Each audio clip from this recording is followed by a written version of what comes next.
మా ప్రతి శనివారం కూడా ఆనందనిలయ వృద్ధుల ఆశ్రమం నందు సుజాత మేడం గారు అన్నదాన కార్యక్రమం ఏర్పాటు చేస్తున్నారు.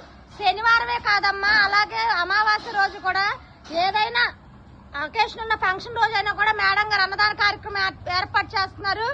మేడం గారికి మీరందరూ ఒకసారి ధన్యవాదాలు తెలియజేయండి అమ్మా. ఇంకా ఇలాంటి సేవా కార్యక్రమాలు ఎన్నో చెయ్యాలని, ఆ భగవంతుడు ఇంకా ఉన్నత శిఖరాలకు వెళ్ళాలని, నిండు నూరేళ్లు ఆయు ఆరోగ్యాలు అష్టైశ్వర్యాలు కలగ చేయాలని మనస్ఫూర్తిగా కోరుకుందాం. అన్నదాత అన్నదాత సుఖీ భవ సుఖీ భవ.